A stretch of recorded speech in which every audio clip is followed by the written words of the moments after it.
monde parle de spéculation, surtout ces gens extrêmement peu doués pour gérer les choses économiques, que sont les politiciens. L'économie, c'est une histoire de long terme. Le politicien, il a un horizon moyen de 2 ans et demi. Si tu veux devenir riche, il faut faire comme l'État. Pour emprunter maintenant et rembourser avec de la monnaie de singe dans 30 ans. C'est ce que fait l'État. Le coût économique de la tyrannie est un coût qui est énorme ici. Et qu'inversement, les bénéfices de la démocratie, des droits de l'homme, les bénéfices économiques sont énormes ici. Bienvenue sur Les Investisseurs 4.0, le podcast qui explore les stratégies et les méthodes pour développer son patrimoine immobilier quand on a 40 ans, un job à plein temps et une vie de famille trépidante. Si la hausse brutale des taux d'intérêt et l'inflation persistante que l'on connaît actuellement n'ont pour l'instant pas eu d'impact majeur sur l'économie, on sent que les choses vont changer et que le contexte tôt ou tard pourrait se détériorer. Sans savoir quand ni comment, la seule chose qui nous reste à faire à nous investisseurs avisés dans ce contexte, c'est de sélectionner soigneusement les actifs avec lesquels on compte faire face à la vague et construire un portefeuille qui soit le plus résilient possible sur tout type de scénario, du ralentissement provisoire à la crise économique aiguë en passant par une période d'inflation durable, de dévaluation de la monnaie ou même de l'effondrement du système monétaire international. Pour discuter de ces sujets importants, il nous fallait un spécialiste qui ait l'habitude de raisonner froidement sur le long terme. C'est le cas d'Yves Chouefati, que je suis très heureux de recevoir sur le podcast cette semaine. Yves a fait sa carrière dans la gestion d'actifs. Il a notamment géré Crédit Lyonnais Asset Management avant de créer Tobam, un fonds innovant de gestion d'actifs qui, avec plus de 10 milliards d'actifs sous gestion au service d'une clientèle institutionnelle, adopte des convictions propres qui sont fortes, comme la promotion d'une diversification maximale ou la démocratie. Au cours de la conversation, on verra comment créer de la diversification dans son portefeuille et pourquoi suivre les indices au travers des ETF n'est pas la bonne manière de faire. Que mettre dans son portefeuille pour se protéger des aléas tout en se rémunérant à la hauteur du risque pris. Pourquoi acheter des obligations d'État développées est une très mauvaise idée. Quelles sont les opportunités qu'offre le marché obligataire en ce moment.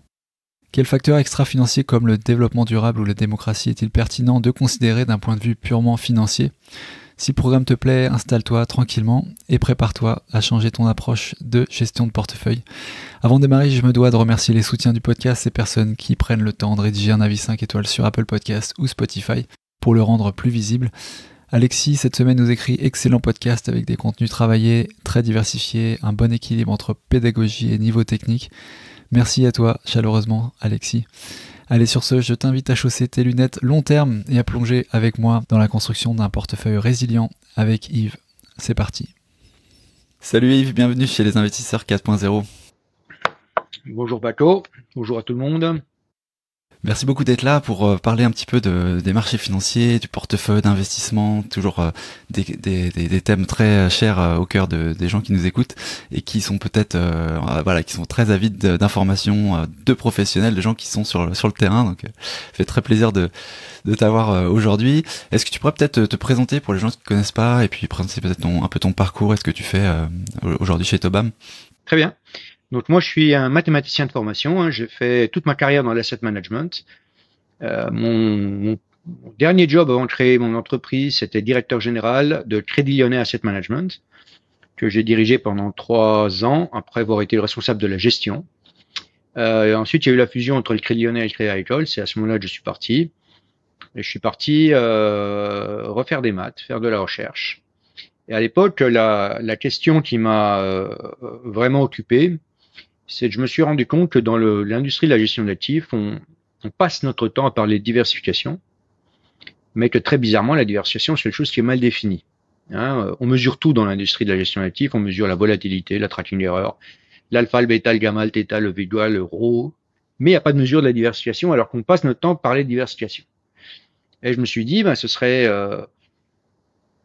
si ce truc de diversification est si important, si c'est si intéressant, ce serait peut-être bien de pouvoir le mesurer. Et je suis parti à la recherche de la mesure de la diversification. Et après pas mal de travail, je crois que j'ai trouvé la mesure de la diversification. Donc c'est une mesure qui maintenant fait partie du cursus, du diplôme le plus obligatoire, si j'ose dire, de la gestion d'actifs, qui s'appelle le CFA. Et qui est utilisé aussi dans d'autres champs. En botanique, on utilise ma mesure de la diversification, on l'utilise en microbiologie. Et j'ai créé Tobam autour de cette mesure de la diversification parce que figurez-vous que quand on peut mesurer quelque chose, on peut le maximiser.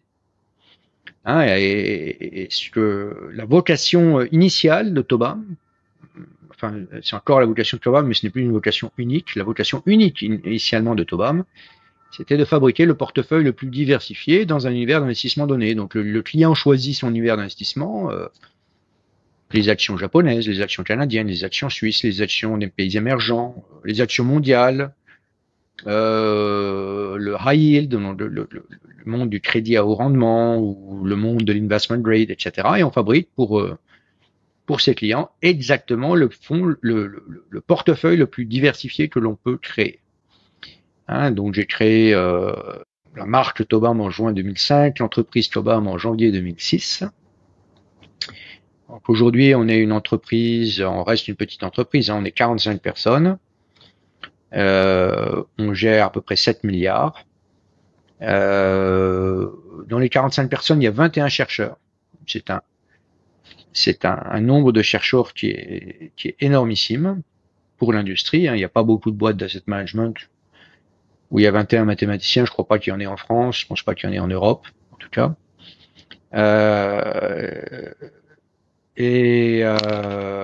Notre clientèle, c'est une clientèle qui est très institutionnelle. Hein, donc 60% de nos clients, ce sont des entités qui dépendent d'un État.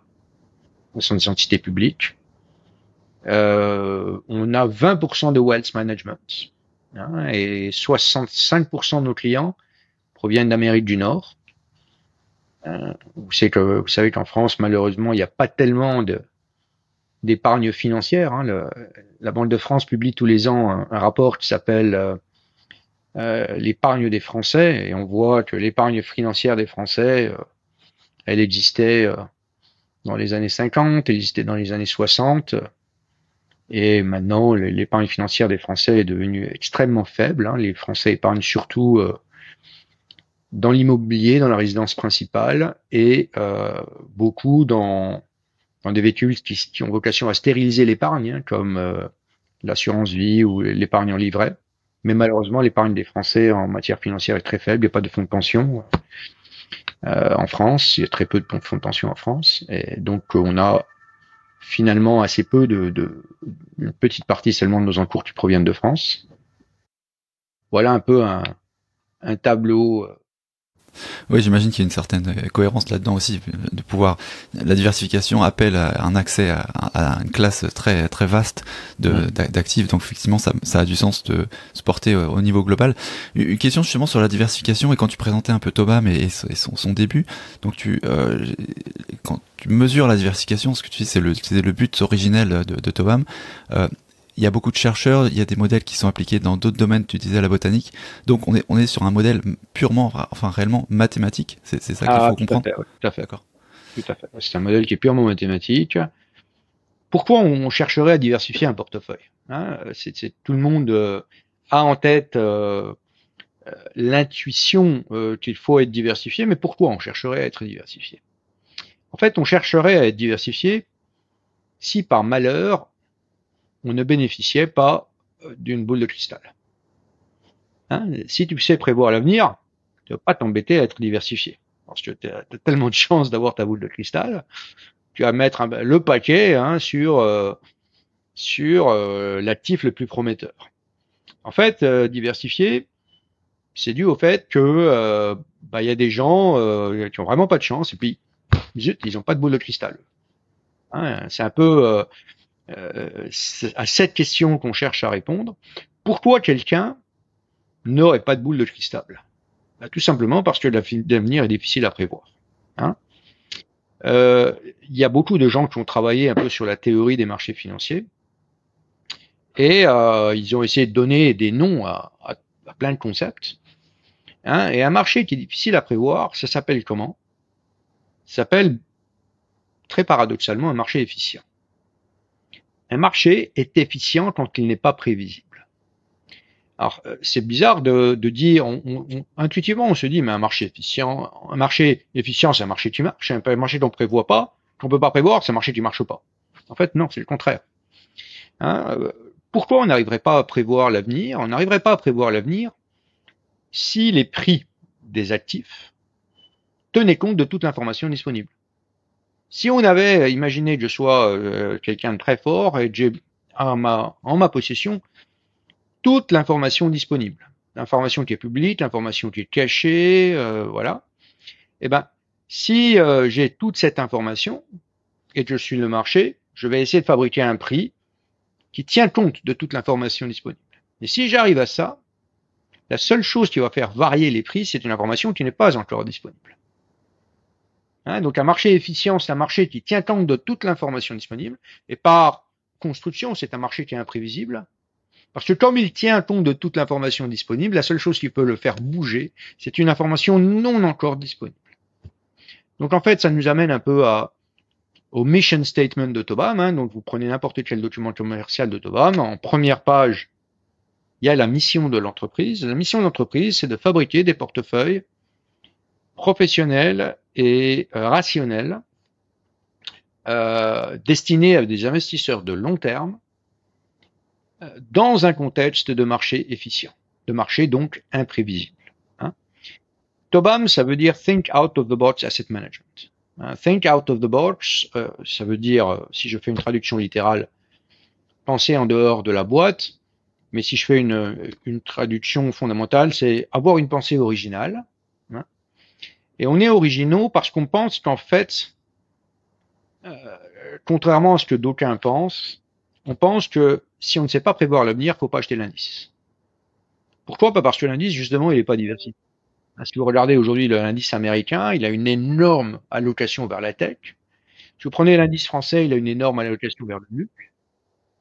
Et on pense, nous, que la seule manière de justifier de manière rationnelle un investissement sur le CAC 40 aujourd'hui, c'est d'être très bull sur le luxe et beaucoup moins bull sur d'autres, très positifs, hein, très haussiers sur le luxe, et beaucoup moins haussiers sur d'autres secteurs économiques. Donc quelque part, c'est que vous prévoyez l'avenir.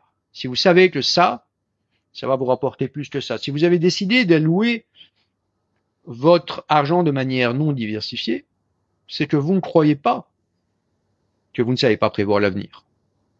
Hein, donc quelque part, on a fabriqué un portefeuille qui est agnostique, qui ne sait pas prévoir l'avenir et donc qui est très diversifié.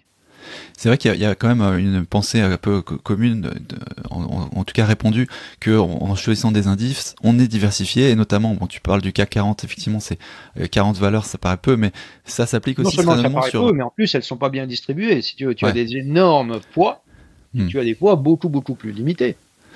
Hein. Et ce raisonnement, il s'applique aussi sur, par exemple, le MSCI World, tu dirais la même chose? Tout à fait. Vous prenez déjà, on va y aller step by step. Hein, le plus gros pays du monde en matière boursier, c'est évidemment l'indice américain. Hein, donc l'indice des US, qu'on peut appeler le MSCI USA ou le S&P 500, il représente aujourd'hui plus de 60% de l'indice monde. Hein, et aujourd'hui, vous avez 6 titres. Hein, aujourd'hui, dans le MSCI World, dans le MSCI USA, je crois qu'il y a 642 titres. Et les 6 plus gros titres représentent le même poids que les 570 plus petits titres. Donc vous avez une concentration du marché qui n'a jamais été atteinte dans le passé. Alors, prenons un cas simple. Hein, on prend le CAC 40, c'est plus simple. Imaginez qu'entre aujourd'hui et demain, le titre LVMH monte plus que l'indice. Si aujourd'hui le titre LVMH monte plus que l'indice, demain matin, le poids de LVMH dans l'indice aura augmenté. Et plus LVMH va surperformer, plus son poids dans l'indice va augmenter. Maintenant, admettons que vous soyez un investisseur et que vous achetiez le CAC 40. En fait, plus l'action LVMH va être chère, plus vous en aurez. Jusqu'à quel jour? Jusqu'au jour exactement où LVMH atteindra son poids maximum. Si vous regardez le S&P 500, en 1973, il y avait une énorme concentration du S&P 500 dans ce qu'on appelle Consumer Discretionaries, dans General Motors, si vous voulez. Et quand ça va être que le S&P 500 maximise son allocation à ça? Exactement le jour du premier choc pétrolier. C'est le jour du premier choc pétrolier que vous deviez maximiser votre allocation dans le secteur qui a le plus été affecté par ce choc pétrolier. Ensuite, vous avez les pétrolières qui montent et qui atteignent leur plus haut camp Le jour du contre-choc pétrolier, c'est le jour du contre-choc pétrolier que vous étiez censé maximiser votre allocation dans les pétrolières. Ensuite, vous étiez censé maximiser votre allocation dans les TMT le jour de l'éclatement de la bulle Internet. Ensuite, vous étiez censé maximiser votre allocation dans les financières le pire jour. Et aujourd'hui, plus Apple monte, plus vous êtes censé allouer de l'argent à Apple jusqu'au pire jour. Et c'est en faisant ce constat qu'on comprend que sur le moyen terme, être diversifié, non seulement ça devrait réduire le risque, mais ça devrait aussi augmenter la performance. À une exception près, évidemment, quand la concentration augmente. Quand la concentration augmente, vous perdez du terrain par rapport à l'indice, mais l'indice, systématiquement, va maximiser son allocation à n'importe quel facteur de risque le jour où ce facteur de risque atteindra son plus haut poids. Et donc l'argument de dire, parce qu'on entend aussi qu'il y a une gestion dynamique aussi de l'indice avec des valeurs qui sortent, des valeurs qui rentrent pour justement rééquilibrer, ça tu n'y crois pas trop? Ah non, ça je n'y crois pas, ça c'est faux. Hein. L'indice n'est pas géré de manière dynamique, l'indice il est géré de manière buy and hold. Hein, ça veut dire que effectivement quand une action perd suffisamment, elle est vendue mais au pire moment. Hein, elle est vendue tout en bas quand elle a déjà perdu tout. Hein, et on rentre des gens, mais des nouvelles actions de manière extrêmement marginale. On va les rentrer toujours avec des petits poids, ou presque toujours avec des petits poids. Hein, mais l'indice CAC 40, il est pas géré de manière dynamique. L'indice SBF 120, encore moins.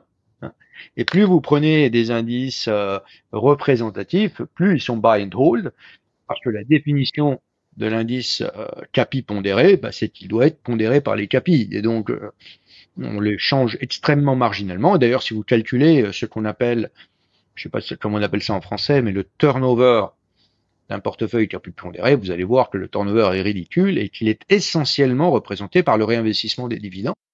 Hein, la plus grande contributeur au turnover du CAC 40 ou bien d'un ETF qui réplique le CAC 40, c'est tout simplement le réinvestissement des dividendes. C'est donc quelque chose qui ne modifie pas, évidemment, la structure de l'indice. Et dans ce contexte, alors si on ne peut pas se fier aux indices pour être diversifié, quels sont les meilleurs moyens selon toi pour écoutez, vous voulez dire à part bien investir dans Tobam, quoi. C'est ça. Ah ouais, à part investir dans Tobam. Okay. C'est pas grave, je réponds quand même à cette question. Écoutez, si vous êtes vraiment scientifique et vous croyez un peu à la science, je pense que la meilleure chose à faire, si vous voulez être diversifié, c'est d'acheter le portefeuille de Tobam. Maintenant, si vous êtes un peu plus naïf que ça, il y a d'autres moyens de se diversifier. Hein, peut être naïvement diversifié.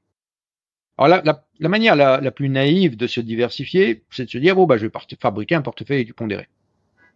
Hein, je prends les 500 valeurs du S&P 500, je prends les 40 valeurs du CAC 40, et quelque part, je devrais être plus diversifié que l'indice. Gagner, si vous faites ça, vous êtes plus diversifié que l'indice. Maintenant, si vous faites ça, vous allez vous retrouver avec des biais, ce que j'aime appeler moi, des biais démographiques. Ça veut dire que si vous avez beaucoup de boîtes tech aux États-Unis et que vous équipondérez le S&P 500, vous allez avoir une forte allocation de votre risque à la tech et une plus faible allocation de vos risques au pharma, par exemple, s'il y a moins de pharma. Donc l'étape d'après, ce serait de se dire, alors je vais équipondérer mon portefeuille au niveau sectoriel. Hein, je vais essayer de diviser la cote en groupes de compagnies par secteur, et je vais dire, je vais allouer de la même manière à tous les secteurs. Là, vous êtes déjà encore plus diversifié. Et si vous voulez fabriquer vraiment le portefeuille diversifié, là, vous n'allez pas avoir d'autres choix, d'après moi, d'autres choix méthodologiques, d'essayer de comprendre ce que c'est que la diversification. Hein, et que d'essayer de se dire, en fait, si je veux fabriquer vraiment le portefeuille le plus diversifié, je ne pourrais pas dire qu'il est le plus diversifié s'il ne maximise pas une mesure de la diversification. Hein, et c'est là que vous aurez à peu près la même démarche que moi, et que j'ai assez peu de doutes que vous arriverez au même résultat que moi. Tu parlais justement de mesurer cette diversification. Comment est-ce que tu mesures cette diversification? Je vais te donner un peu la formule, effectivement. Alors, pour présenter la formule de la mesure de la diversification, qu'on appelle chez nous le diversification ratio, le ratio de diversification, la meilleure manière de présenter cette formule, d'après moi, c'est de se poser la question, qu'est-ce que c'est en fait la diversification? Et plus tu vas réfléchir à ce que ça veut dire qu'un portefeuille diversifié, plus tu vas te rendre compte que la seule chose que tu sais sur la diversification, c'est que la diversification, c'est cette magie qui fait que chaque fois que tu vas combiner deux actions A et B, il va toujours en résulter un portefeuille. Hein, tu vas prendre 80% d'une action A et 20% d'une action B. Et ben, si tu calcules la volatilité de 80% de A plus 20% de B, il va toujours en résulter un chiffre qui est inférieur à 80% de la vol de A plus 20% de la vol de B. Ce que je suis en train de te dire, c'est que si tu prends deux actions qui ont une volatilité de 12 et tu en fabriques un portefeuille, le portefeuille, lui, il aura une volatilité qui est inférieure à 12. Hein, la diversification, c'est ce qui fait que, imagine que tu habites dans une île, hein, que dans l'île, il n'y a que deux actions. Une action d'une usine de parapluies et une action d'une usine de glace.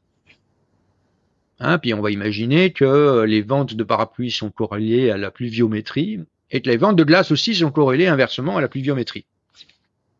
Tu vois bien que la variabilité de ton chiffre d'affaires, elle est due à un aléa climatique qu'on va imaginer non prévisible, et que si brusquement tu te fabriques un portefeuille qui possède un peu des deux, tu as un portefeuille dont l'aléa est beaucoup plus faible.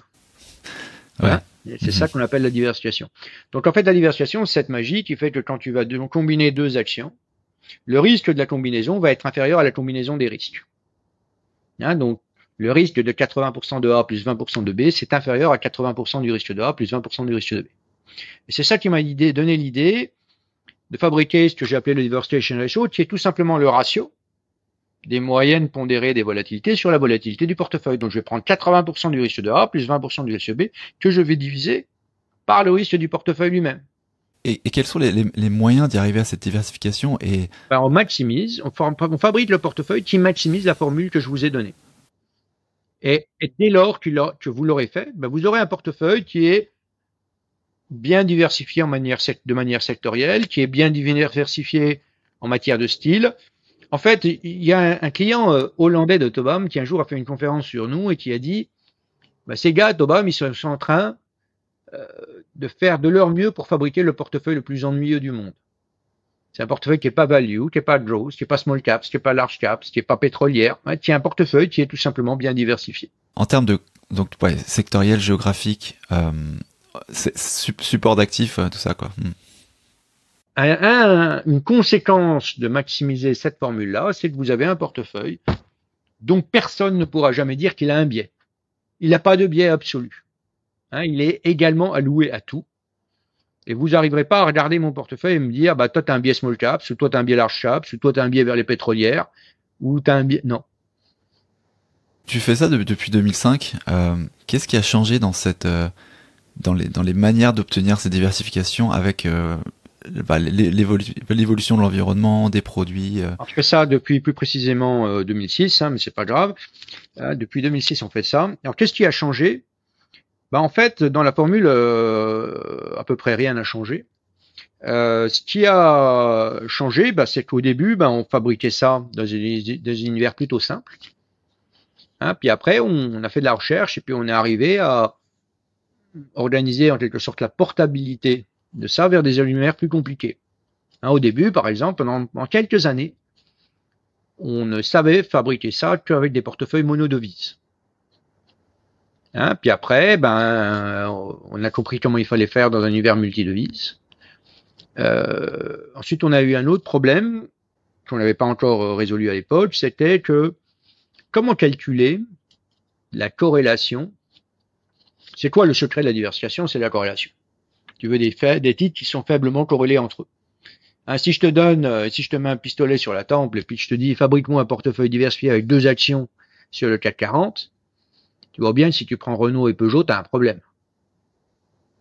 Vaut mieux prendre Renault et BNP, par exemple. Là, tu vas être un tout petit peu plus diversifié. Tu ne vas pas aller de beaucoup parce que je t'ai dit de prendre que deux. Tu vois, donc il faut acheter des actions qui sont faiblement corrélées les unes aux autres. Donc il y a quelque chose qui est complètement crucial dans cette formule que je t'ai donnée, c'est que les corrélations, elles jouent un rôle énorme dans la maximisation de la formule que je t'ai donnée. Alors, comment estimer la corrélation? entre des actions qui ne traitent jamais ensemble. Prends par exemple une action japonaise, une action américaine, à cause du décalage horaire, elles ne traitent jamais ensemble. Quand Tokyo est ouvert, New York est fermé. Quand New York est ouvert, Tokyo est fermé. Donc, tu vois qu'il y a des problématiques tu crois que tu es diversifié, mais c'est simplement parce que les boîtes ne cotent pas au même moment. Hein, c'est ce qu'on appelle l'absence de synchronicité. Hein, si les cours ne sont pas synchrones, estimer la corrélation, c'est un art qui est plus difficile.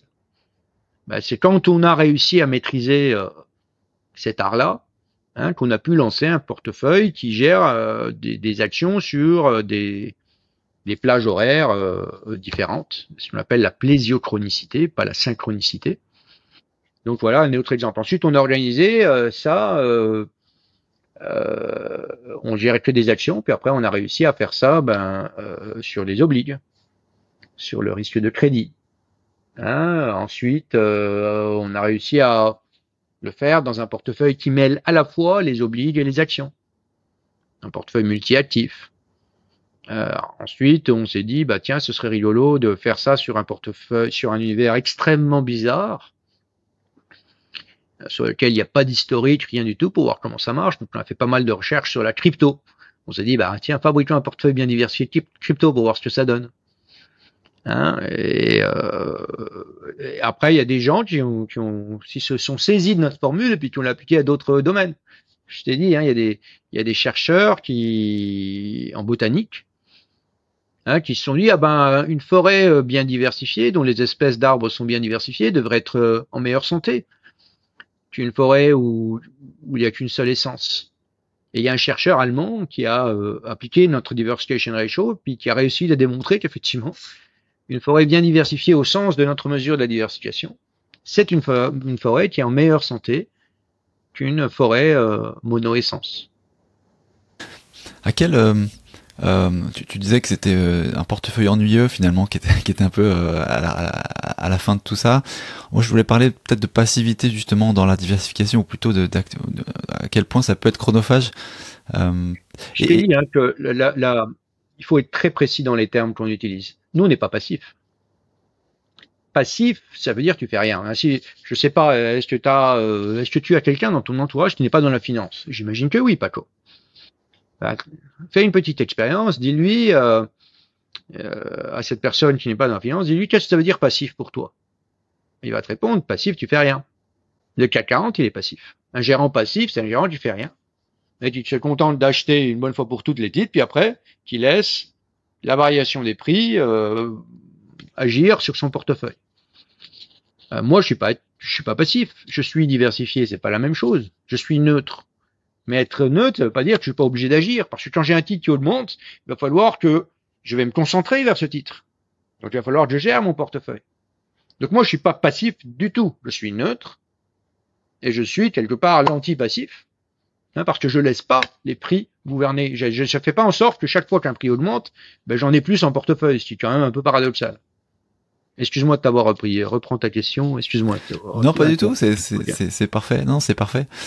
Il y a un truc justement à ce sujet qui m'intéressait, c'est je sais que le fonds Photobam est très aussi concentré sur tout ce qui est ESG finalement, enfin ce qui maintenant s'appelle ESG, enfin ces considérations-là. Et une des choses qui m'avait intéressé, c'était que justement pour ne pas perdre la performance des valeurs énergétiques, il y avait une sorte de choses qui étaient faites, de mécanismes qui étaient faits pour rester exposé à la performance des énergétiques sans détenir des titres, soit même des pétrolières et autres. En fait, tu peux expliquer un peu comment ça? Alors voilà, effectivement, alors j'aime pas trop que tu dises que le portefeuille de Photobam est concentré, parce que bon, quand même, je viens de... Non, c'était pas, le mot était pas bien choisi. Tu vois, voilà, on s'est compris.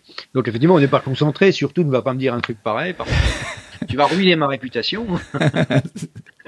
Donc non, on est diversifié, mais on s'est aperçu en fait qu'on peut exclure certains titres, hein, voire même des secteurs entiers, et rester relativement bien diversifié.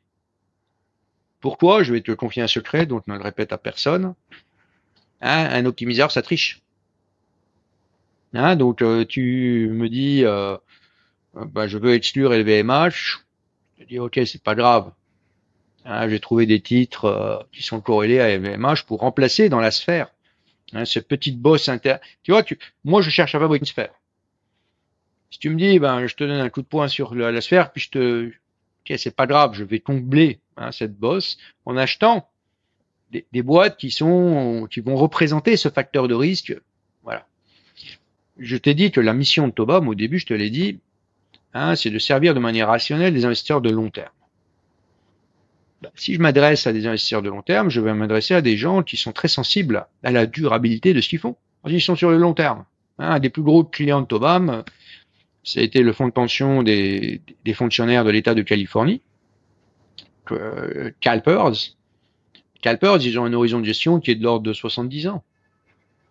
Donc, si tu veux, pour eux, ce qui compte, c'est pas de surperformer pendant un trimestre et en échange de ça, avoir brûlé la planète. Ok. Donc, ils sont sur la durabilité et très tôt, on a incorporé chez Tobam le plus grand institut de recherche sur la durabilité. C'est une société de gestion en France. C'est une société de gestion française. C'est pas Tobam qui la possède. C'est moi qui l'ai créée à l'époque où j'étais directeur général de Trillionaire Asset Management. Ça fait longtemps que je travaille pour des investisseurs de long terme. Et ça fait longtemps que je me dis qu'il faut regarder les choses sur le long terme. Et en fait, on s'aperçoit qu'on fabrique des portefeuilles relativement bien diversifiés, même si on exclut certains titres de ces portefeuilles. C'est ça que fait Tobam. Donc effectivement, on a certains de nos portefeuilles où il n'y a pas du tout d'exposition à ce qu'on appelle les carburants fossiles. Et par exemple, sur notre fonds Emerging Market, il n'y a pas de carburants fossiles. Et même à une période où l'année dernière, par exemple, les pétrolières ont eu de très belles performances, alors qu'on n'en avait pas, on a réussi à battre l'indice l'an dernier sur sur notre fonds émergent, alors qu'on n'avait pas de pétrolière, tout simplement parce que ce facteur de risque, il est atteignable par autre chose. Il y a des boîtes, les boîtes pétrolières sont sensibles à la croissance. Si tu achètes d'autres boîtes qui sont sensibles à la croissance, tu vas, en quelque sorte, pourvoir à ce manque qu'il y a dans ton portefeuille et ça va marcher. Dans un court instant, on verra quelle place occupe l'or, l'immobilier ou le bitcoin dans un portefeuille diversifié et quelles sont les opportunités qu'offre le marché obligataire en ce moment. À tout de suite. Ouais, c'est un numéro d'équilibriste quand même, j'ai l'impression de pouvoir s'exposer sans être directement investi dans ces... Je ne vais pas m'exposer aux pétrolières, je vais m'exposer je vais avoir un comportement qui va faire que je vais rester diversifié. C'est un numéro d'équilibriste, ouais.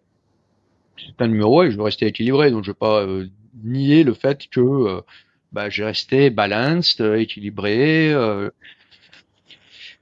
On parle, je t'ai un peu dit combien je donne d'importance aux mots et aux définitions des mots. Je considère que vraiment le langage, c'est le véhicule de l'intelligence, et qu'il faut vraiment essayer, quand on discute, de se mettre d'accord sur les mots si on veut avancer. Moi, je dis souvent à mes collègues, si on n'est pas d'accord, toi et moi, pour déterminer si A et B est la bonne solution, et la meilleure solution, il faut qu'on se concentre sur la définition du mot meilleur.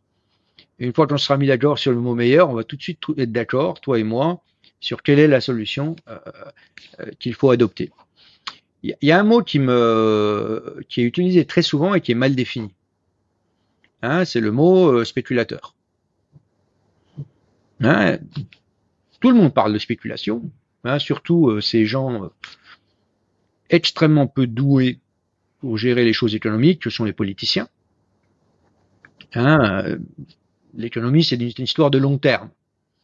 Le politicien, il a un horizon moyen de 2 ans et demi. La durée moyenne d'un mandat, c'est 5 ans. Ça veut dire qu'en moyenne, sa durée, c'est 2 ans et demi. Donc l'horizon d'un politicien, c'est 2 ans et demi. Déjà conflit flagrant, quoi. Voilà, de quoi, et surtout, ne vous me parlez pas d'économie, les mecs. L'économie, c'est que du long terme.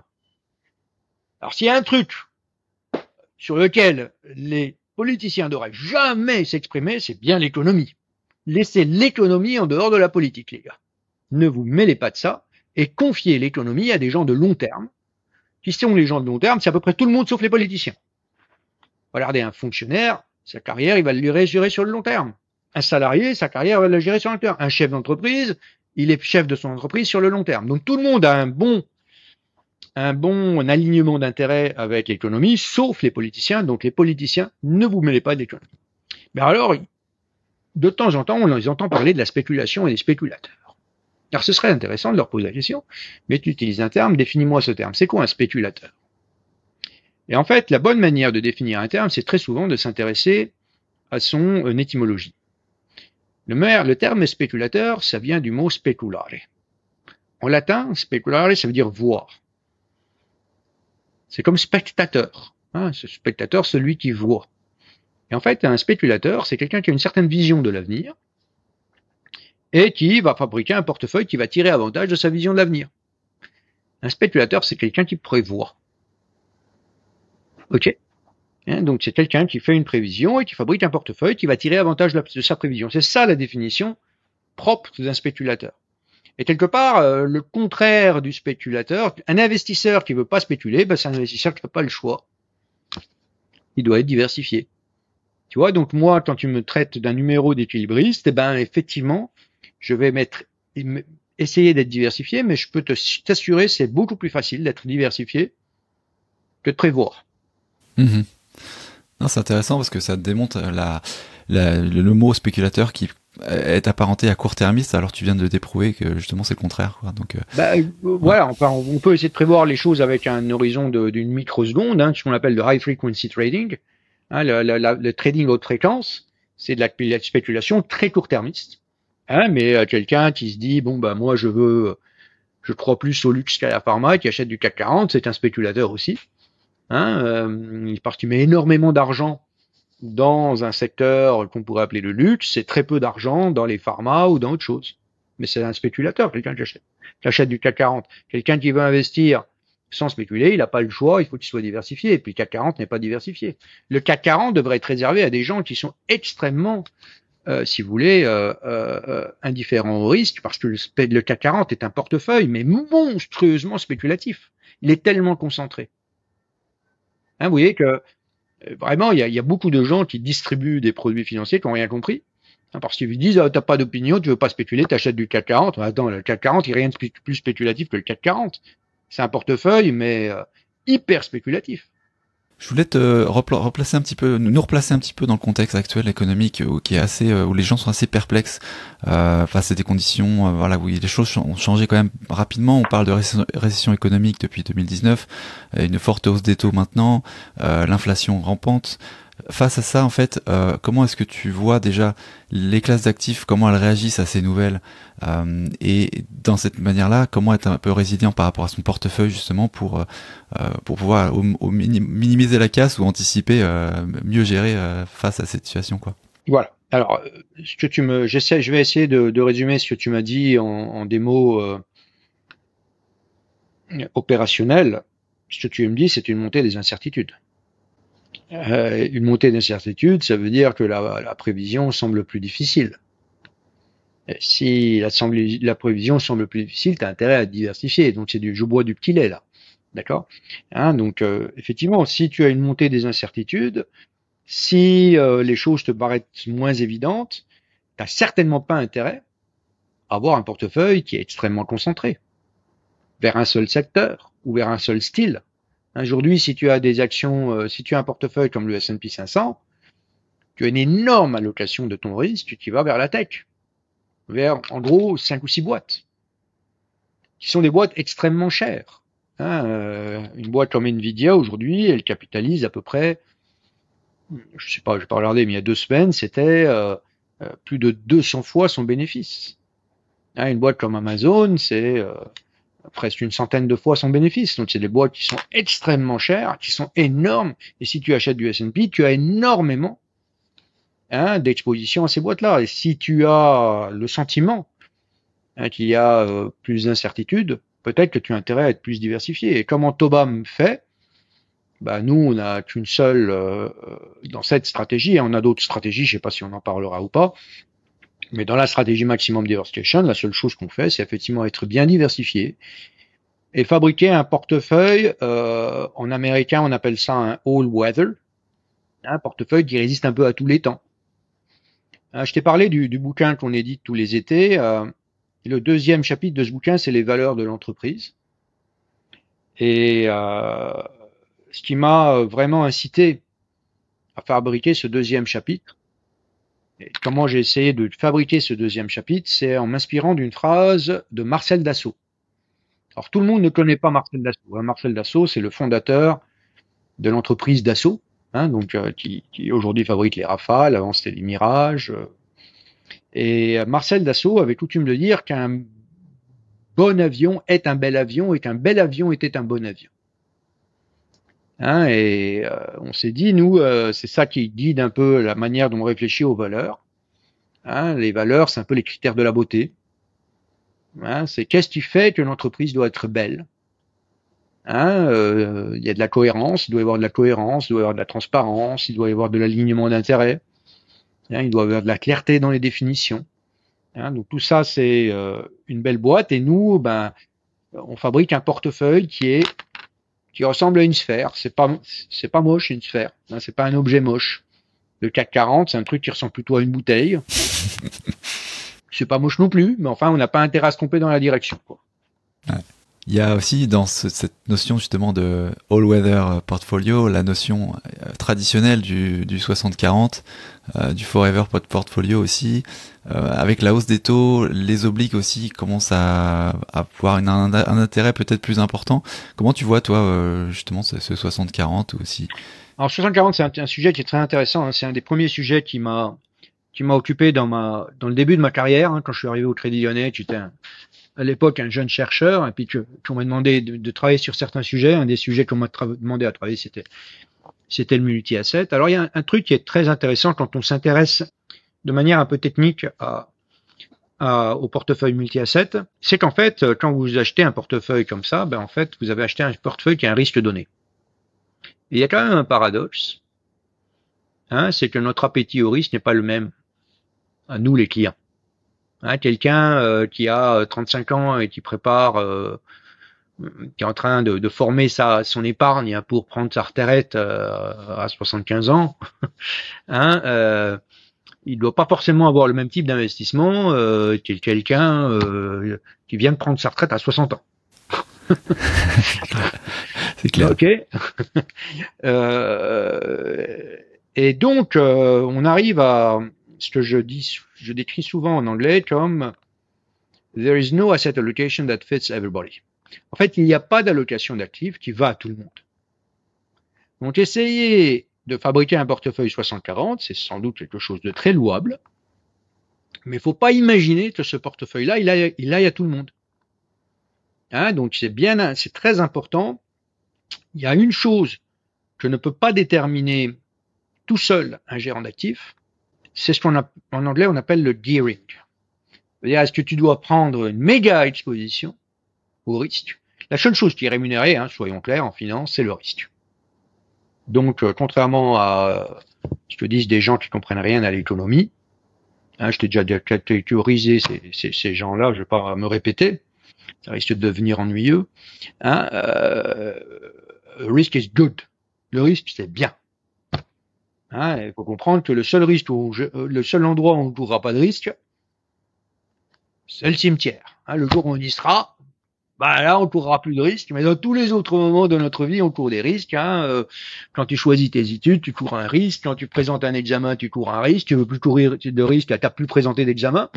Toi, tu t'éduques, tu prends un risque, tu vas comprendre des choses qui sont pas belles. Donc il faut courir des risques. La seule chose qui est rémunérée, c'est la prise de risque. Donc le risque, c'est très bien. Par contre, la quantité de risque que tu peux supporter, elle varie dans le temps. Donc tu es jeune, 35 ans, tu prépares ta retraite à 75 ans, il faut que tu prennes beaucoup de risques. Parce que tu auras besoin de beaucoup de rémunération, et puis ça tombe bien parce que tu as le temps. Et le temps, ça absorbe le risque. Ça absorbe les effets du risque. Mais il faut avoir le temps. Et si tu n'as pas le temps, tu peux pas prendre de risque. Effectivement, si je te donne 100 000 euros, puis je te dis, il faut que je les récupère la semaine prochaine, et tu te mets à acheter un portefeuille risqué, là, tu me rends pas service. Okay. Donc, dans le 60-40, il y a déjà cette idée que le 60-40, ça peut pas être véritablement un portefeuille qui est universel. Ce portefeuille Ça, c'est vraiment la première chose. Maintenant, le 60-40, il y a vraiment l'idée de diversification dedans. Donc, j'ai plutôt un portefeuille pour lequel j'ai de l'amitié. Hein. À travers quoi il faut se diversifier? En fait, il faut penser, là je suis assis sur un fauteuil. Ce fauteuil, c'est un actif. Hein, si je rajoutais cet actif aux 40 valeurs du CAC 40, j'aurais élargi l'univers d'investissement du CAC 40 et brusquement, le CAC 41 que je viens de créer, il t'offre plus d'opportunités de te diversifier. Mais tu comprends bien que investir dans mon fauteuil, ça a quand même moins d'intérêt qu'acheter un titre LVMH, par exemple. Pourquoi? Parce qu'en fait, il faut se diversifier à l'intérieur d'un univers d'investissement qui offre de la rémunération du risque. Et on peut conjecturer sans doute que mon fauteuil rémunère moins bien le risque que la boîte gérée par Bernard Arnault. Donc, il faut vraiment mettre dans ton portefeuille dans ton univers d'investissement des actifs qui rémunèrent le risque. Alors, un actif qui rémunère le risque, évidemment, c'est les actions, parce que en fait, tous les matins, il y a, 150 000 salariés qui vont chez AXA, et leur job à ces 150 000 salariés, c'est de créer de la valeur. C'est ça, là, c'est le travail qui rémunère le risque. C'est la rencontre du travail et du capital qui est féconde et qui fabrique de la valeur. Ok? Et le capital, c'est quoi? C'est quoi le capital? C'est le travail du passé. L'argent, c'est quoi? Qu'est-ce qui donne la valeur à l'argent? C'est le travail. L'argent, c'est le travail. Le travail, c'est l'argent. C'est une manière de stocker le travail. Si tu viens bosser tous les matins, c'est parce qu'on te paye un salaire. Pourquoi tu acceptes de venir bosser contre un salaire? Parce que tu espères que ce salaire te permettra d'acheter le travail de quelqu'un d'autre plus tard. Donc tout ça est l'équivalence du travail et du capital. C'est vraiment quelque chose d'équivalent. Mais par contre, il y a des classes d'actifs qui ne rémunèrent pas le risque. Ou en tout cas, où la rémunération du risque par ces classes d'actifs, elle est un peu bizarre. Imagine par exemple tu as un État, tu as un pays qui soit vieillissant, qui soit un pays développé. Au nom de quoi ce pays-là, il devrait emprunter sur le dos des générations futures, alors qu'il est vieillissant et développé. Un pays qui est en cours de reconstruction parce qu'il sort de la guerre, ou parce qu'il y a eu une catastrophe, ou un pays qui est très jeune, on peut comprendre qu'il emprunte et que ça va créer de la valeur et que ça va rémunérer le risque. Un pays vieillissant, qui ne sait pas gérer ses budgets depuis 50 ans, qui croule déjà sous la dette et qui est développé, c'est quand même étonnant la thèse d'investissement d'acheter les créances d'un acteur pareil. Donc clairement, par exemple, dans un 60-40, j'inclurais certainement pas des emprunts d'État de pays vieillissants et développés. Parce que c'est pas cohérent ou parce que le risque est trop élevé au regard de la faible rémunération que tu... Parce que ça peut pas marcher sur le long terme. Ça n'a aucun sens sur le long terme. D'ailleurs, ça marche pas sur le long terme. Parce que ces pays-là, ils sont obligés, quand ils savent plus gérer leur budget, plus gérer leurs dépenses, plus gérer leurs dettes, ils sont obligés... réemprunter, quoi. Ouais. De générer de l'inflation. Et donc, moi je dis, si tu veux devenir riche, il faut faire comme l'État. Pour emprunter maintenant et rembourser avec de la monnaie de singe dans 30 ans. C'est ce que fait l'État. L'État, il emprunte aujourd'hui avec quelque chose qui a une certaine valeur d'achat, un certain pouvoir d'achat, puis il dit, te fais pas de soucis, je te rembourse dans 30 ans. Puis il va s'arranger dans 30 ans pour ce qu'il va te rendre, va beaucoup moins que ce qu'il rend aujourd'hui. Donc ça n'a pas de sens quand tu es un investisseur et que tu veilles à l'intérêt de ta clientèle. C'est quoi la thèse d'investissement de ce truc?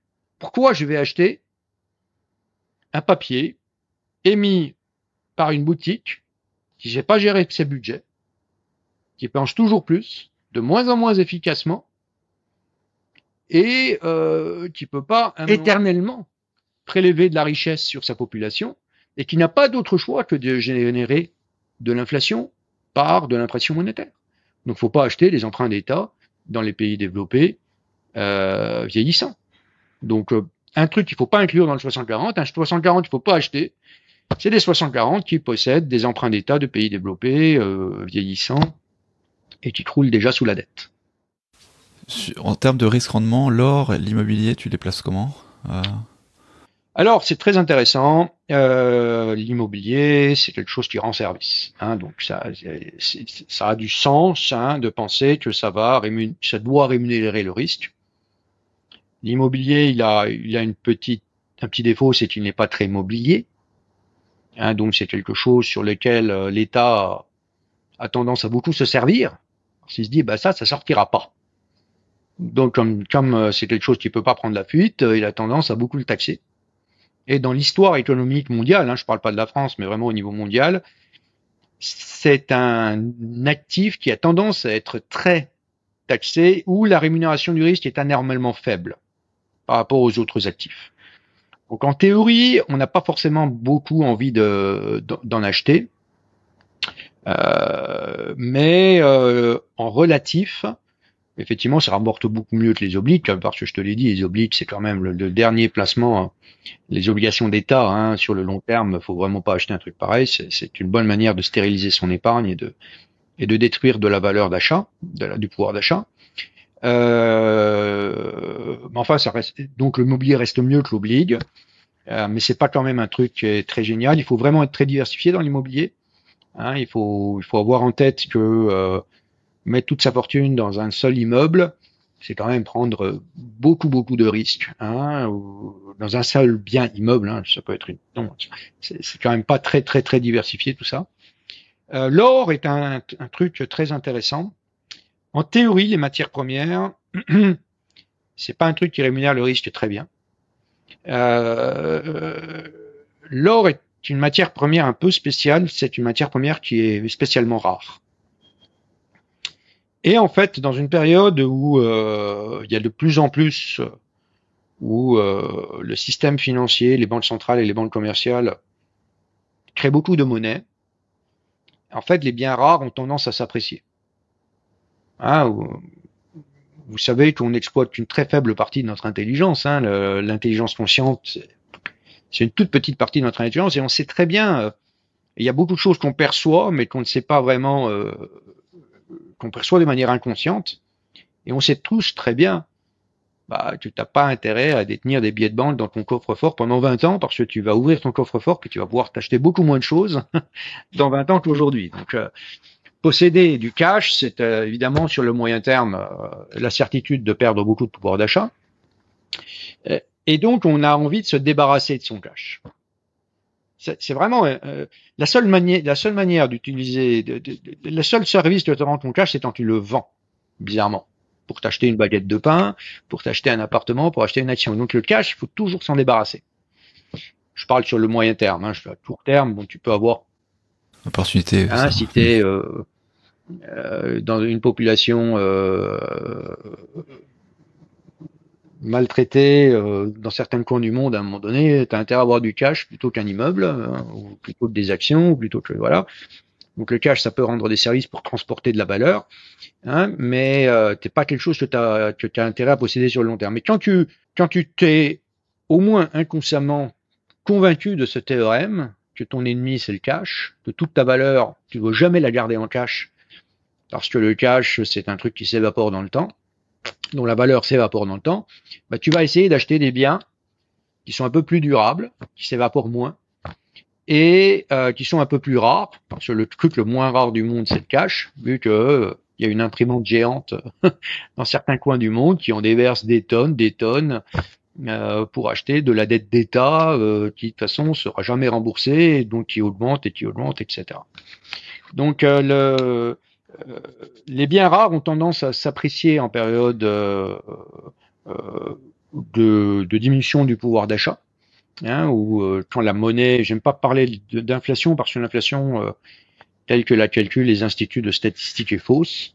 Elle est très sous-estimée parce que elle est fabriquée avec un panier de biens qui est complètement imparfaite. Aujourd'hui, ta plus grande dépense, Paco, c'est quoi? La plus grande dépense de chacun des auditeurs de cette émission, c'est quoi? Le plus grand poste de ton budget, c'est quoi? Le loyer. Non, beaucoup plus que le loyer. La plus grande poste de dépense du français moyen, c'est la contrepartie de la dépense publique. Aujourd'hui, la dépense publique, elle représente 62% du PIB. 62% de tout ce qu'on crée, il est absorbé par la dépense publique. Soit par le biais des impôts, soit par le biais des impôts différés que sont la dette. Aujourd'hui, le contrepartie de cette dépense publique, elle n'est pas dans le panier de consommation de l'INSEE.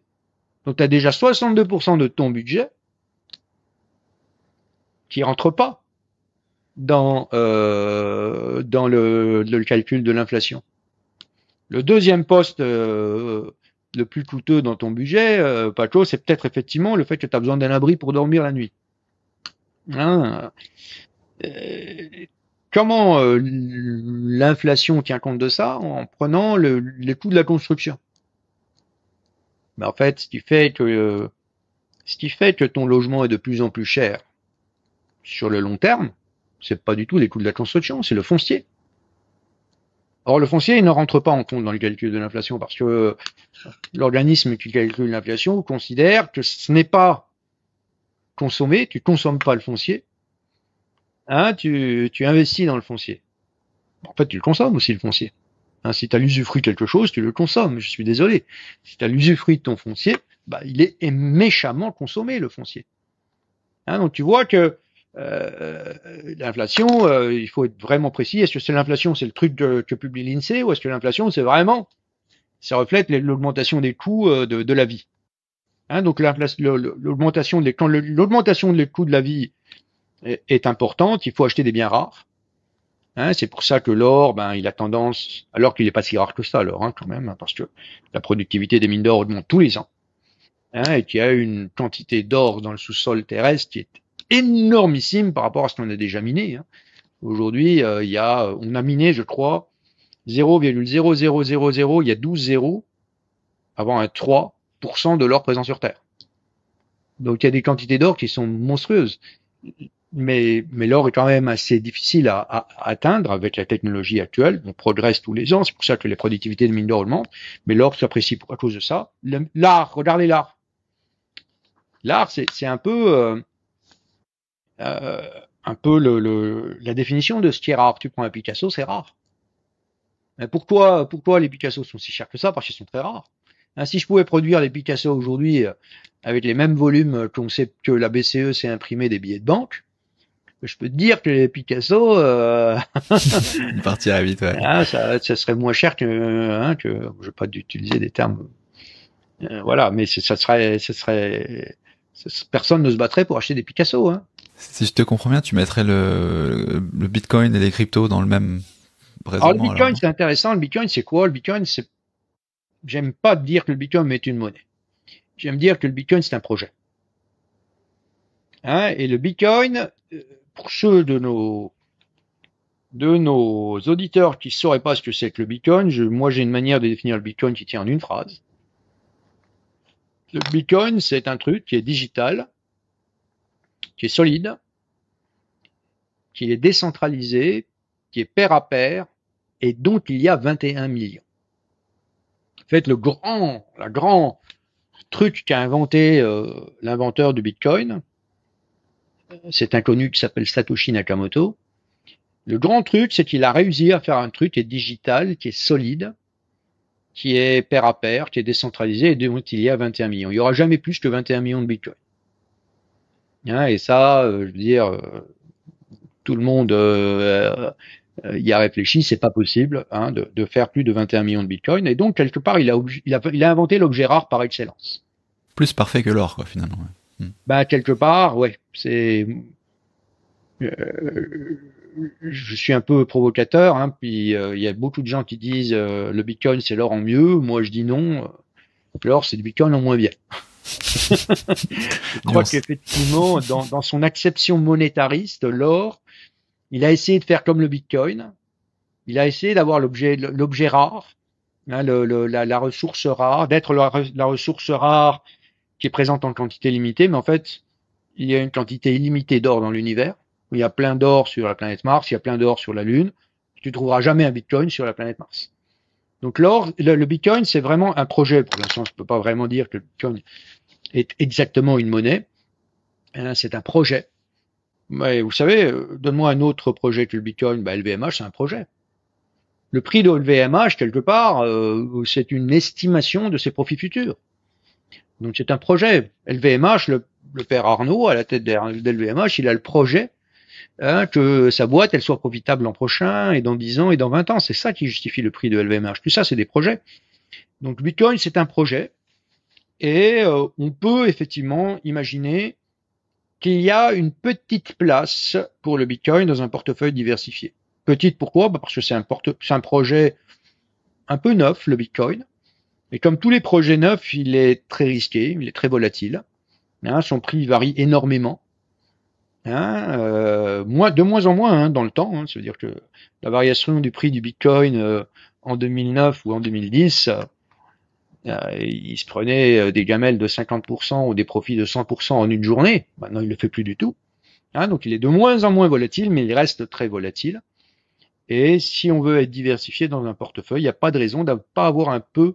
J'ai eu le privilège, il y a quelques années, d'intervenir devant la commission des finances de l'Assemblée nationale. L'Assemblée nationale avait invité à l'époque 2 personnes, la Banque de France et moi, pour essayer de comprendre un peu qu'est-ce qui se cachait derrière le Bitcoin. Et à l'époque, le rapporteur de la commission des finances, Eric Woerth, m'a posé la question. Il m'a dit, mais quand même, le Bitcoin est très risqué. C'est quoi votre commentaire, monsieur Chouefati? Je lui ai dit, vous avez raison, le Bitcoin est très risqué, il est très volatile. Le Bitcoin, c'est un peu comme du chlore. Le chlore, c'est un gaz de combat, c'est très dangereux. Mais si vous mettez une goutte de chlore dans un verre d'eau, vous aurez de l'eau potable. Le Bitcoin, c'est un peu comme ça. Si tu en mets 80% dans ton portefeuille, tu vas voir du paysage. Mais par contre, si tu mets 1 ou 2 ou 3 ou 4% de ton portefeuille en Bitcoin, paradoxalement, sur le moyen terme, ça réduit la volatilité de ton portefeuille. Parce que c'est diversifiant. Avec la diversification, ça réduit un peu le risque. Donc, si tu en mets des doses limitées pour l'instant, parce que comme c'est un projet, tu peux pas mettre tout dans un projet. Voilà. Mais le projet du Bitcoin, effectivement, c'est de devenir un jour, peut-être, de l'or en mieux. De l'or qui soit vraiment digital, qui soit absolument rare et en quantité absolument limitée, qui soit complètement pair à pair, sans intermédiaire. Moi, aujourd'hui, si je veux t'envoyer de l'or, Paco, soit il faut que je me déplace, soit il faut que j'utilise des intermédiaires. Pour le Bitcoin, même si tu es distant, je peux t'envoyer des Bitcoins sans passer par des intermédiaires. Ouais, ça c'est la vraie utilité qui semble échapper à Warren Buffett notamment, qui dit qu'il sert à rien le Bitcoin, mais c'est ça la réelle utilité, c'est celle que tu viens de décrire, quoi, finalement. Tout à fait. On entend beaucoup parler en ce moment avec la hausse des taux de l'opportunité sur les obligations. On a déjà évoqué les obliges d'État. Je sais que vous avez une initiative depuis longtemps sur le high yield et vous avez communiqué récemment justement sur une opportunité grandissante sur le high yield. En ce moment, est-ce que tu peux commenter sur pourquoi c'est intéressant maintenant et qu'est-ce que... Alors, le high yield, les taux et le fonds de Tobam. Alors, dans le désordre, c'est clair que prêter maintenant, c'est quand même plus intéressant qu'il y a 3 ans, quand les taux étaient négatifs. Donc là, la thèse d'investissement, elle est un peu plus évidente. Pourquoi on doit investir à des gens, on doit prêter à des gens qui vont nous rendre moins que ce qu'on leur a donné? Ça, c'était la thèse d'investissement qu'il fallait avoir il y a 3 ans quand même. C'était quand même un peu gonflé de se dire, je vais prêter quelqu'un sur 30 ans et ce mec-là, il va me rendre moins que ce que je lui ai prêté. C'était quand même un peu abscon et un peu difficile à comprendre. Là, les choses sont redevenues un peu plus attractives. Effectivement, on est un peu plus tenté de prêter à quelqu'un qui va te rendre plus que ce que tu lui as prêté. Donc là, les taux ont monté. Et ça, c'est une bonne chose. Ça va permettre effectivement à des gens de prendre des risques qui sont rémunérés, alors qu'avant les risques n'étaient pas vraiment rémunérés sur le moyen terme. Donc ça, c'est une bonne nouvelle pour l'investisseur en obligue. Ce qui est intéressant dans le monde du high yield et pour Tobam, c'est que le high yield, c'est du haut rendement, donc ça rémunère mieux. Il y a plus de risques, mais il y a moyen de fabriquer des portefeuilles qui sont très diversifiés. Donc ces portefeuilles très diversifiés, ils peuvent baisser, mais on peut aujourd'hui fabriquer des portefeuilles qui sont beaucoup plus diversifiés que les indices, que les ETF, sur le haut rendement, et on arrive à des taux aujourd'hui qui sont vraiment qu'il faut considérer. Est-ce qu'il n'y a pas de risque? S'il y a des risques, Hein. Est-ce qu'il faut en mettre une partie très importante de son portefeuille? Ben non. Hein, je dirais carrément non. Hein, mais est-ce que ça place dans un portefeuille diversifié? Bah, la place là, elle est obligatoire à mon sens. Il faut avoir un peu d'obligations au rendement dans un portefeuille bien diversifié et compatible avec votre horizon d'investissement. De nouveau, hein, si tu as 35 ans, tu prépares ta retraite à 75 ans, c'est pas comme si tu viens de prendre ta retraite d'une entreprise publique et puis et que tu as encore 62 ans. Ouais, donc ça fait donc à l'opposé quand même de pas se confondre effectivement les obligations d'État qui pour toi tu l'as rappelé n'ont pas d'intérêt. Ça c'est vraiment très différent. Effectivement, tu as le côté les actifs sur le long terme. Sur le long terme, je considère qu'effectivement on peut pas m'expliquer pourquoi je devrais prêter à quelqu'un qui sait pas gérer ses budgets et puis qui prélève déjà beaucoup de valeurs créées par les autres. Donc ça c'est un peu gênant aux entournures. Il y a aussi la notion, je crois. Actuellement en fait de la courbe inversée des yields sur la yield qui fait que finalement la duration de l'obligation elle est pas prise en compte. Voilà, donc il faut aller plutôt effectivement faut aller nous notre fonds on a lancé un fonds à maturité récemment. On considère qu'effectivement aller sur le très long terme c'est pas forcément super bien rémunéré. Hein, d'après nous la rémunération optimale, elle est plutôt dans à l'horizon 2 à 4 ans, on va dire. Et c'est sur ce spot-là qu'il faut aller, d'après nous, pour maximiser l'effet de diversification dans un portefeuille. Et il faut y aller de manière diversifiée, il faut pas y aller effectivement. Vous savez, les indices obligataires ont ceci de particulier. On a parlé un peu de ce qui est intéressant dans les capis pondérés actions, qui font que tu vas maximiser ton. En fait, dans l'obligataire, tu dois prêter. Plus une boîte est endettée, plus tu dois lui prêter. Là aussi, c'est un peu paradoxal et c'est un peu intéressant. Donc, je pense qu'il faut s'éloigner du capi pondéré dans l'obligataire aussi. Sur le long terme, sur le court terme, ça peut être intéressant, mais sur le long terme, il faut pas aller vers le capi pondéré. Il faut aller vers la diversification et plutôt, à notre sens. On a l'impression que la rémunération du risque qui est offerte aujourd'hui, elle est spécialement intéressante sur le 2-4 ans, beaucoup plus que sur le très long terme. Parce que la rémunération de la duration n'est pas encore là. Il n'y a pas de pente. Super, bah écoute, je voulais peut-être terminer notre conversation peut-être sur une autre initiative de Tobam que j'ai trouvé très Tobamesque, si tu peux me pardonner l'expression, vraiment think out of the box. Ça veut dire quoi Tobamesque? Ça veut dire original? Ah oui, vraiment think outside the box complètement sur justement le côté de axer sur des indicateurs extra-financiers et en particulier sur le niveau de démocratie ou limiter l'autocratie. Et je veux que tu nous en parles un petit peu oui, et savoir aussi, parce que je pense que c'est intéressant dans cette optique-là, c'est un peu comme ESG. ESG, c'est de savoir si on se porte sur ces choses-là parce que pour aligner avec nos intérêts et le côté vertueux de nous en tant qu'être humain, ou est-ce qu'il y a réellement aussi derrière un intérêt aussi finalement économique. Ok. Ouais. Donc j'ai 15 questions. Ok. Je ne vais pas te répondre par un seul mot, ok? Sinon ce sera oui. Ok. Alors, s'intéresser à la démocratie, à la liberté et les droits de l'homme, c'est un vieux truc chez Tobam.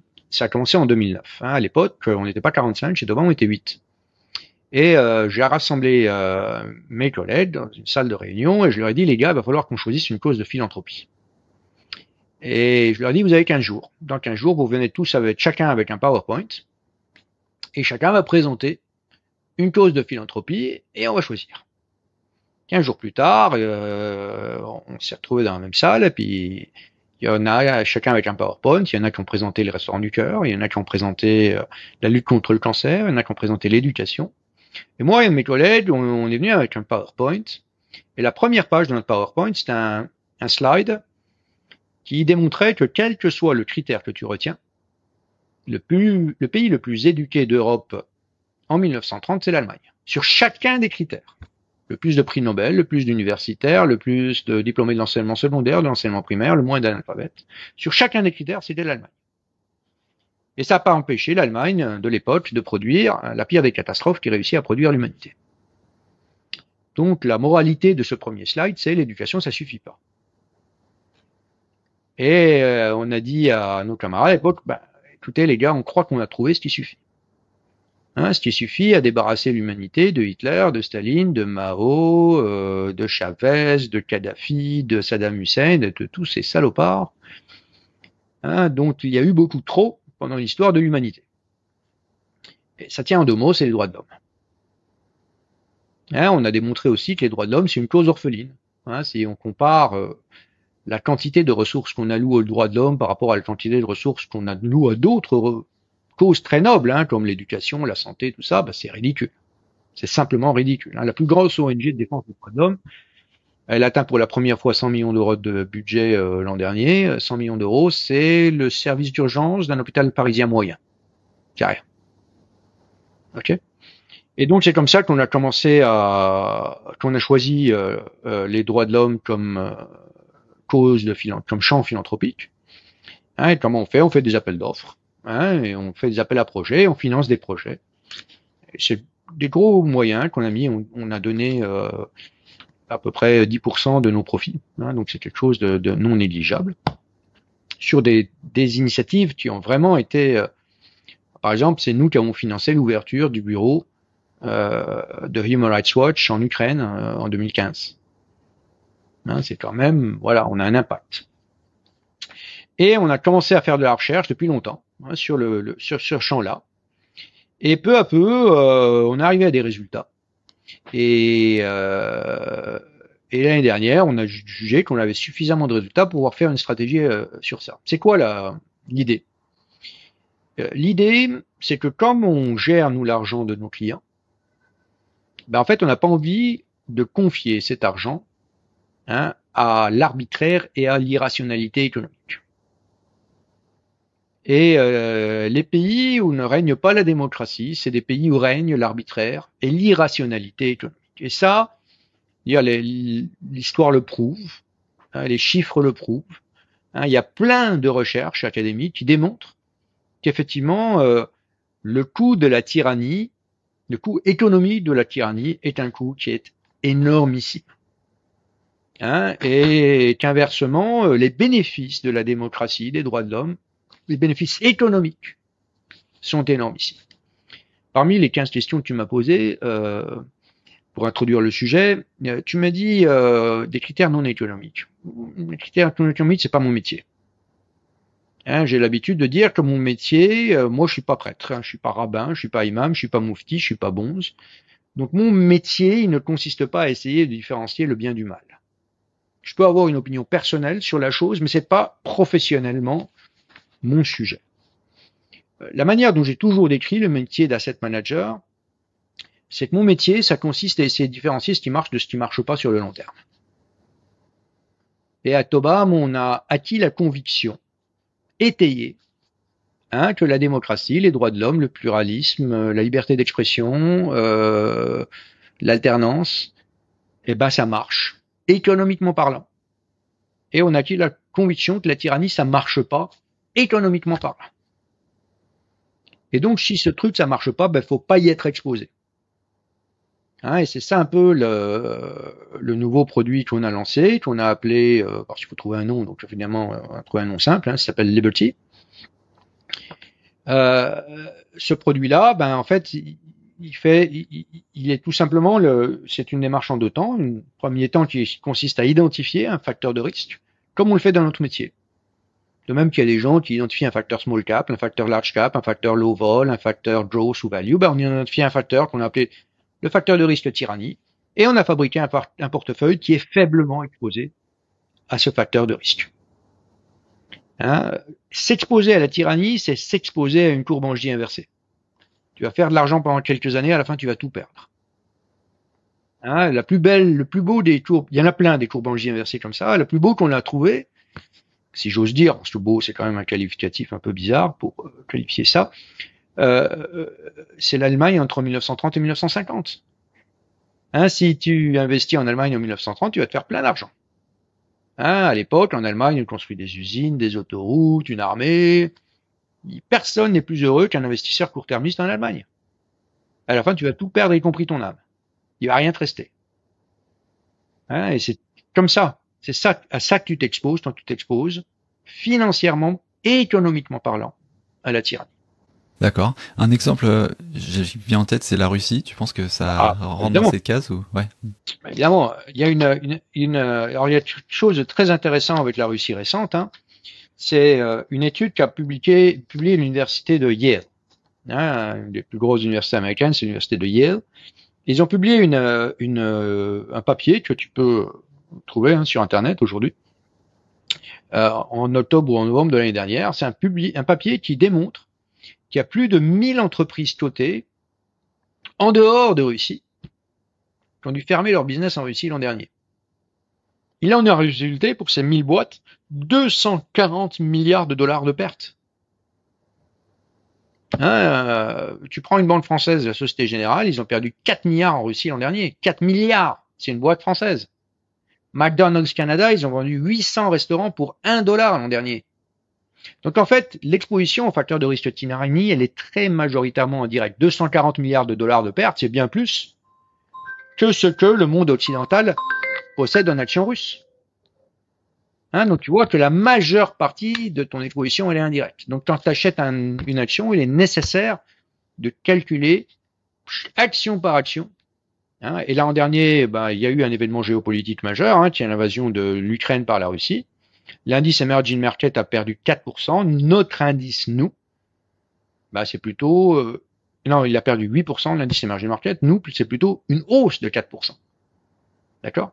Et donc, vraiment, cette exposition, elle a un effet qui est matériel.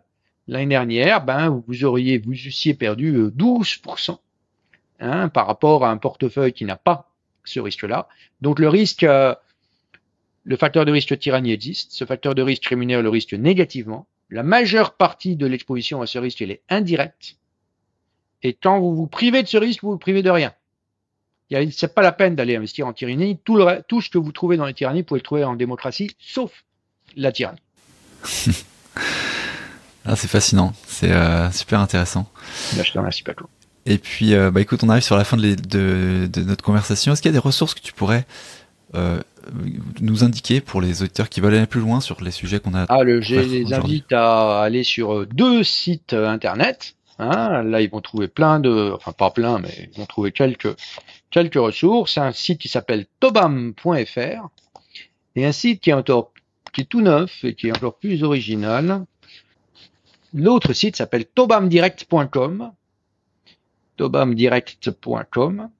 Un autre site, si vous voulez vous documenter sur le dernier sujet que j'ai évoqué, c'est un site qui est complètement magique. Le site s'appelle v-dem.net. VDEM, c'est un groupe de recherche sur la démocratie qui publie des datas, de la donnée sur la démocratie depuis 1789. La première publication de VDEM, date de 1789. Au début, VDEM était hébergé par l'université de Notre Dame aux US. Aujourd'hui, c'est hébergé par l'université de Gothenburg en Suède. Aujourd'hui, il y a 3700 chercheurs affiliés à VDEM qui publient de la donnée sur la démocratie. Et donc, c'est un sujet qui est passionnant. Si vous téléchargez, si vous downloadez le rapport annuel de VDEM, c'est un rapport qui est passionnant parce que vous avez vraiment une perspective historique qui est très ancienne.